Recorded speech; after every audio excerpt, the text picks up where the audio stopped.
नमस्कार, शाम के 7 बज गए हैं। वक्त हो चुका है बड़ी खबर का। एनडीटीवी इंडिया पर इस वक्त आप हैं। मेरा नाम है अंकित त्यागी। दो बड़ी खबरों पर आज बात करेंगे। सबसे पहले बंगाल में जो आज हाईकोर्ट में हुआ, हाईकोर्ट ने कुछ सख्त निर्देश दिए। बीजेपी इसको लेकर कह रही है कि ये देखिए, जो हम कह रहे थे कि सरकार विफल हुई है उसकी तस्दीक कर रहा है। तो क्या ये जो ममता बनर्जी सरकार के लिए झटका है जो हाईकोर्ट ने बातें कही, इस पर विस्तार से चर्चा करेंगे। बीजेपी और टीएमसी के नेता भी हमारे साथ जुड़ेंगे और फिर एक बहुत अहम मुद्दे पर बात करेंगे, और यह मुद्दा है मीडिया की स्वतंत्रता का। सुप्रीम कोर्ट ने आज चैनल 1 पर प्रतिबंध जो लगा था, सरकार ने लगाया था, उसका फैसला खारिज करते हुए कहा कि सरकार की कमियां बताना, उसके खिलाफ कुछ कहना राष्ट्र के खिलाफ राष्ट्रद्रोह नहीं है और मीडिया का काम है सरकार से सवाल पूछना। तो क्या अहम बातें रही इस जजमेंट की, यह भी आपको बताएंगे। और सबसे पहले शुरू करते हैं बंगाल से, जहां से जो बड़ी खबर पिछले 30 तारीख से आप लगातार देख रहे हैं, वहां पर हिंसा भी हो रही थी। रामनवमी को लेकर अलग अलग जगहों पर हिंसा हुई। तो क्या आज ममता बनर्जी सरकार के लिए झटका माना जाए जो हाईकोर्ट ने कहा है? क्योंकि क्या क्या हाईकोर्ट ने पहले कहा है, इस पर जरा आपको बता देते हैं। हाईकोर्ट ने आज सरकार को निर्देश दिया कि बंगाल में हनुमान जयंती पर अर्धसैनिक बल मंगाएं। आप केंद्र सरकार से कहें कि आपके लिए अर्धसैनिक बल भेजें। बीते दिनों की घटनाओं को देखते हुए पुलिस को कहा गया है कि रूट मार्च जो है वो कीजिए। आप जगह जगह जाइए जहां जहां पर लोग ये पूरा रूट का आप परमिशन देंगे। जहां धारा 144 है वहां पर कोई रैली की, कोई इस तरह के यात्रा की परमिशन ना दी जाए। मुद्दे की अहमियत और अमन के लिए अर्धसैनिक बल केंद्र से मांग लें। आप अर्धसैनिक बलों से लोगों में भरोसा लौटेगा। ये केंद्र से मांगने की बात कही गई, कहा गया केंद्र से आप ले लीजिए। और उसके बाद एक बड़ी अहम टिप्पणी हुई। उन्होंने कहा कि शिवपुर में छतों से जो पत्थरबाजी हुई थी, इंटेलिजेंस द्वारा इस तरह के हमले रोके जा सकते थे। आपके पास अगर सटीक इंटेलिजेंस होती तो क्या कहीं ना कहीं एक पूर्व नियोजित साजिश थी? इस पर भी बात करेंगे। ऐसे आयोजनों को लेकर मीडिया में कोई बयान ना दिया जाए, कोई भड़काऊ बात ना कही जाए। यह हर पॉलिटिकल पार्टी पर लागू करता है, भारतीय जनता पार्टी और टीएमसी दोनों के ऊपर। तो ये एक बड़ा आज ये घटना हुई पूरी, अगर आप देखें तो किस तरीके से हाईकोर्ट में जो हिंसा हुई, चाहे वो हावड़ा हो चाहे हुबली हो, उसके बाद सरकार ने कहा था कि देखिए तो बीजेपी की साजिश है। तो आज पूरी तरीके से वहां पर दलील सुनने के बाद कोर्ट ने ये ऑर्डर पास किया है। अब हनुमान जयंती को देखते हुए गृह मंत्रालय ने भी एक ट्वीट किया है। तो वो ट्वीट जो है उसमें अपना ऑर्डर भी है, उसमें उन्होंने भेजा है हर राज्य को। उन्होंने कहा है, गृह मंत्रालय ने हनुमान जयंती की तैयारियों को देखते हुए एक एडवाइजरी भी जारी की है। अमित शाह ने इस पर ट्वीट करके कहा कि राज्य सरकारों को कानून व्यवस्था बनाए रखने के लिए कहा गया है, साथ ही त्योहार का शांतिपूर्ण पालन करने का और समाज में सांप्रदायिक सद्भाव बिगाड़ने वाले लोगों की निगरानी करने की भी बात कही गई है। तो जो प्रमुख बातें आज कोर्ट में कही गई, क्या उससे कहीं ना कहीं, और सरकार को जब यह बात कही गई कि आप अर्धसैनिक बलों की मदद लीजिए, केंद्र से आप बात कीजिए, तो क्या कहीं ना कहीं ममता बनर्जी सरकार और उनकी पुलिस की विफलता दर्शाता है ये? इस पर करेंगे बात। क्या इसको झटका माना जाए ममता बनर्जी सरकार के लिए? हमारे साथ इस वक्त शत्रुरूपा जी जुड़ रही हैं, प्रवक्ता हैं भारतीय जनता पार्टी की। हमारे साथ इस वक्त स्वयं पुरोहित साहब जुड़ रहे हैं, प्रवक्ता हैं टीएमसी के। आप दोनों का बहुत बहुत स्वागत और शुक्रिया। सबसे पहले मैं आपसे ही पूछना चाहता हूं पुरोहित साहब, बड़ी इंपॉर्टेंट आज टिप्पणियां करी गई। कहा गया अर्धसैनिक बलों को आप केंद्र से मांगिए, उनको लेकर आइए, ज्यादा नंबर्स में लेकर आइए। कहा गया कि अर्धसैनिक बलों से लोगों में भरोसा लौटेगा। तो क्या यह माना जाए कि पुलिस की और सरकार की नाकामी थी इस तरह की हिंसा रोकने के लिए? अब कोर्ट आपको निर्देश दे रहा है कि जाइए केंद्र से आप और सैनिक ले लीजिए। जी नहीं, देखिए ये सफलता और विफलता की बात नहीं है। मुद्दा क्या है यहाँ पर कि जिस तरह से देश के अंदर में अभी रमजान का महीना भी चल रहा है और एक नफरत का माहौल बनाया हुआ है, वातावरण को दूषित किया जा चुका है। उस वातावरण को स्वच्छ करने के लिए अब देखिए रोजमर्रा के अंदर में जुलूसें निकलती है, या पश्चिम बंगाल में और भी काफी जुलूसे, काफी कार्यक्रम होते रहते हैं। दुर्गा पूजा होती है, बहुत से त्योहार मनाए जाते हैं, लाखों की लोग तादाद में लोग इकट्ठे होते हैं, मगर ऐसा नहीं होता है। मगर कुछ एक लोग ऐसे हैं जो समाज कंटकों को इकट्ठा करके जय श्री राम के नाम पे आगे करके ऐसी जुलूसें निकाल रहे हैं। उन लोगों के ऊपर के कड़ी नजर रखने की बात हाईकोर्ट ने भी कही है। हाईकोर्ट ने स्ट्रिक्ट कहा है कि जहां पर 144 धारा लगी हुई है उस एरिया में शांति बनाए रखे। ये जिम्मेदारी प्रतिपक्ष के लोगों की भी होती है। जो पक्ष में बैठे हैं उनके साथ में जो विपक्ष में बैठे हैं उनकी जिम्मेदारी नहीं बनती है कि जहां पर 144 धारा लगी हुई है वहां जाके वो धरने पर बैठ जाए, वहां पे धरना दे। हिंदू धर्म, मुसलमान धर्म, अरे भाई सब देश के नागरिक हैं, सबको अपने अपने धर्म। लेकिन मैं आपसे सर, आपने कहा जिम्मेदारी उनकी भी होती है, लेकिन पुलिस आपके पास है, कानून व्यवस्था की जिम्मेदारी तो केंद्र राज्य सरकार की है ना। तो अगर राज्य सरकार की जिम्मेदारी है और अगर हाईकोर्ट कहता है कि शिवपुर में जो घटना हुई उसमें छतों के ऊपर पत्थर पहले से रखे हुए थे, अगर इंटेलिजेंस थी आपके पास तो फिर आपका फेलियर क्यों ना माना जाए कि आप उस इंटेलिजेंस पे आपने कुछ एक्ट नहीं किया? और अगर आपके पास इंटेलिजेंस नहीं थी तो यह क्यों ना माना जाए कि आपकी इंटेलिजेंस का फेलियर है, आपकी पुलिस का फेलियर है? नहीं, इसमें कोई फेलियर वाली बात नहीं। देखिए पत्थर कहां से आए ये मुद्दा नहीं है। देखिए ये दंगा पत्थर वहां पे हिंदुओं के मुद्दा नहीं है सर। अगर कोई पत्थर इकट्ठा करके रखेगा तो इसको तो एक साजिश माना जाएगा ना, तो मुद्दा क्यों नहीं होगा? पत्थर इकट्ठा रखा गया। अगर आपके मकान पे चढ़ के आप पुलिस देखेगी कि रामनवमी की जुलूस निकल रही है, भाई हम लोग हर मकान के ऊपर चढ़ के देखेंगे कि छत पे पत्थर है कि नहीं है। अब ये काम भी करना पड़ेगा इस देश में, ऐसा पहले कभी नहीं होता था। ऐसा हमेशा होता था सर। देखिए अपनी जिम्मेदारी, जो जिसकी गलती है वो इन्वेस्टिगेशन तय करेगी, पर जिम्मेदारी से नहीं भाग सकते। अगर कोई सेंसिटिव इलाका है तो पुलिस की जिम्मेदारी है इस बात को सुनिश्चित करने की कि चीजें सुचारू रूप से चलें।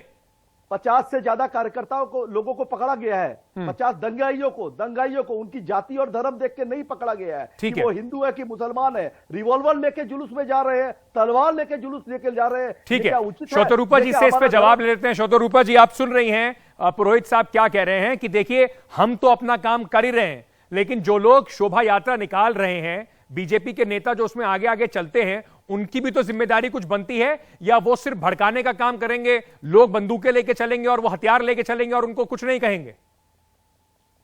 अंकित जी गुड इवनिंग। ऐसा है कि अगर इन लोगों का इतना जानकारी था, जैसे माननीय मुख्यमंत्री ने उस दिन ओपन डायस से कहा, ओपन प्रोग्राम था उनका, एक धरना था, आपको पता है, अभी तक सारा भारतवर्ष को पता हुआ है कि माननीय ने कहा है कि हिंदुओं माने वो मुसलमान इलाके से मत जाया कर, वहां से प्रोसेशन मत लाया करे। Can I talk in English a bit? Yes, please go ahead. You can mix it. Thank you. That is a little more comfortable for me. So the point is, when the Honorable Chief Minister makes a comment like this, where she is demarcating land as far as Hindu and Muslim, it is better that I've been constantly reiterating this. We've had over 1,000 processions all over West Bengal.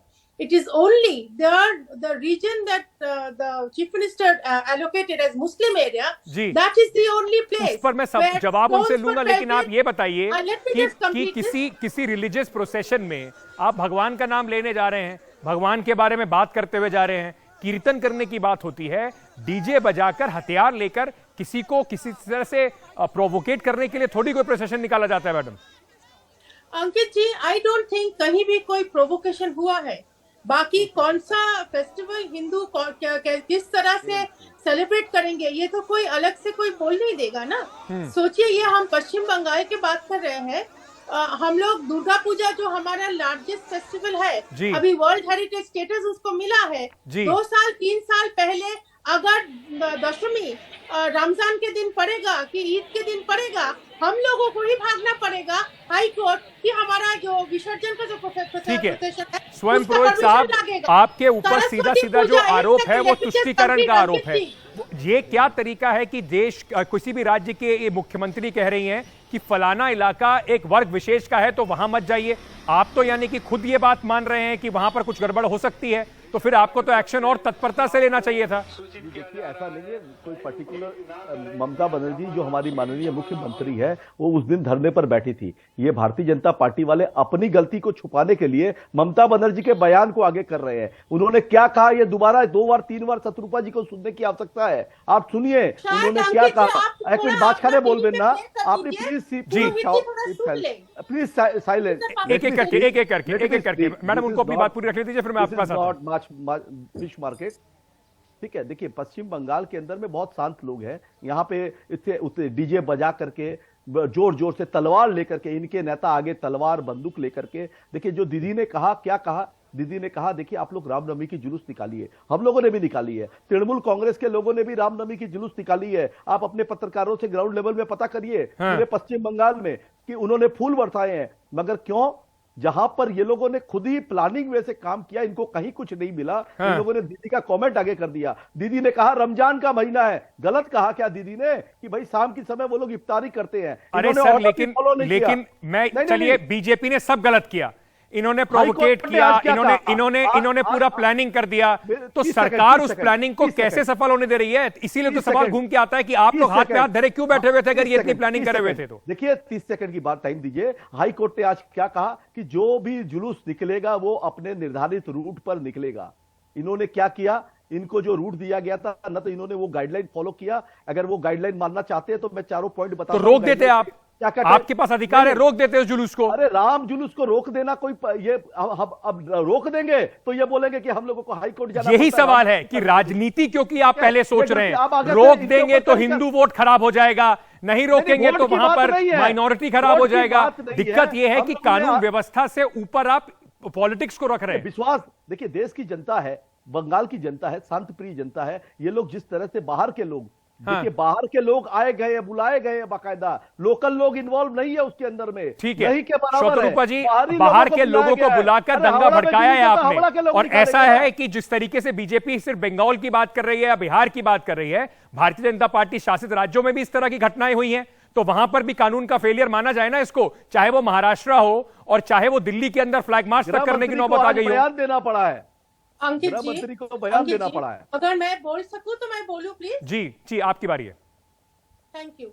पहले बात यह है कि हमारा, मैं पहले बता रही थी कि हजारों शायद हमारा मिছিল, हमारा जो प्रोसेशन है वो निकले हैं, तो उसमें रामचंद्र जी का। सर उनको अपनी बात पूरी करने दीजिए, टोकिए मत बीच में। बोल रहे हैं हमारा। जी जी जी, चलिए उनको अपनी बात पूरी करने नहीं है। हाँ, हिंदुओं का, आप तो हिंदू नहीं, रामचंद्र जी का जुलूस। जी जी मैडम, आप अपनी बात रखिए। Thank you. तो इसमें शायद सोचिए लगभग 1.5 लाख तक लोग होंगे। तो अगर ये 1.5 लाख लोग, हम लोग बिहार या झारखंड या छत्तीसगढ़ या जहां से भी हो, ये लोग जो बोल रहे हैं वो लोग अगर आए हैं तो ये पश्चिम बंगाल सरकार को पता नहीं चला क्या? एक बात। दूसरी बात ये है कि अगर मानिए ये रूट का इस सिलसिला है जो 4 दिन से चल रहा है, ये बोल रहा है रूट हमारे वीएचपी के तरफ से पुलिस को दिया गया था कोऑपरेशन मांगने के लिए, not for permission, very clear. Number 2, if this route was not followed, why was the violence continuing till another 2-3 days and inside lanes and bylanes of Howrah, and then it went on to Rishra? You tell me, under what stretch of imagination should we not acclimatize this to riots and purposely? Madam, that is now a part of the investigation. ये अब investigation का हिस्सा है, उस पर court संज्ञान लेगा। लेकिन एक जरूरी बात ये भी है, बात ये नहीं हो सकती किसी भी देश जो है कानून से चलता है। ऐसा नहीं हो सकता कि मेरा मन करेगा मैं कहीं से भी अपना रूट लेके जाऊंगा और उसके बाद चेंज कर दूंगा, वो भी नहीं हो सकता है। नहीं हो रहा है। Ankit ji, let me complete my sentence. उसके 2 दिन बाद लगातार Mamata Banerjee is constantly accusing Hindus. Why? Like you're saying. Ma'am, she is accusing the BJP. She is not accusing the Hindus. Let's not make it. Please don't try and give it a communal color. उन्होंने BJP के ऊपर आक्रमण किया है। Bharatiya Janata party का मतलब हिंदू नहीं होता है। तो ये आप बिल्कुल भी ना कंफ्यूज करने की कोशिश करें या दर्शकों को भी कि बीजेपी अगर है तो उसी का इज इक्वल टू हिंदू हो गया। ये कंपैरिजन जो है वो बिल्कुल ठीक नहीं होगा। मुझे विराम देना पड़ेगा क्योंकि मेरे पास समय बिल्कुल खत्म हो गया। आप दोनों का बहुत बहुत शुक्रिया हमारे साथ जुड़ने के लिए। लेकिन एक बात जरूरी है जो आप दोनों को समझनी पड़ेगी, राजनीति जो है वो अपनी जगह है। लोग जो है, गरीब आदमी जो है वो किसी भी समुदाय का हो, वो सबसे ज्यादा सफर करता है इस तरह की घटनाओं पर। और सरकार की कुल मिलाकर जिम्मेदारी होती है कि किसी भी तरह की कानून व्यवस्था वो बनाए रखे। सरकार पल्ला नहीं झाड़ सकती ये कहकर कि कॉन्स्पिरेसी थी। अगर थी तो पकड़िए, उन सबको अंदर कीजिए और एग्जाम्पल सेट कीजिए कि दोबारा पश्चिम बंगाल में इस तरह की हिंसा ना हो। बहुत बहुत शुक्रिया आप सभी का हमारे साथ जुड़ने के लिए। छोटा सा एक ब्रेक लेके वापस आ रहे हैं और जब वापस आएंगे तब बात करेंगे सुप्रीम कोर्ट की आज बहुत महत्वपूर्ण एक ऑर्डर की। इसमें कहा गया कि सरकार की आलोचना राष्ट्र विरोध नहीं है। ये सिर्फ मीडिया के लिए नहीं, देश में उन सब के लिए है जो बहुत आसानी से अपनी जेब में किसी के लिए भी एंटी नेशनल का टैग लेके घूमते हैं और फटाफट चिपका देते हैं उनके ऊपर। वापस आ रहे हैं इसके ऊपर बात करेंगे।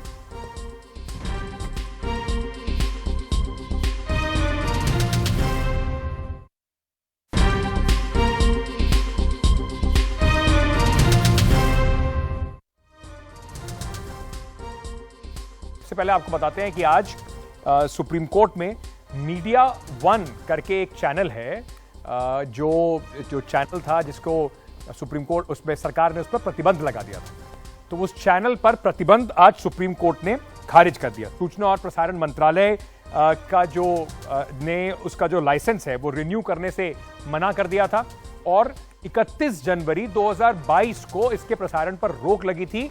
15 मार्च 2022 को सुप्रीम कोर्ट ने अब ये उसको अंतरिम राहत दी थी और चैनल पर प्रतिबंध के पीछे राष्ट्रीय सुरक्षा का बताया गया था कि राष्ट्रीय सुरक्षा इसके पीछे कारण है। हवाला दिया गया था कि भाई राष्ट्रीय सुरक्षा जो है उसकी वजह से इसको बैन किया जा रहा है। केंद्र सरकार की ओर से सील बंद लिफाफे में सुप्रीम कोर्ट के सामने प्रतिबंध के कारण को रखा गया। इस पर भी बड़ी मजेदार बात हुई।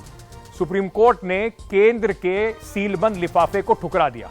उन्होंने कहा कि देखिए ये ठीक बात नहीं है, आप हर चीज को सीलबंद लिफाफे में लेकर नहीं आ सकते।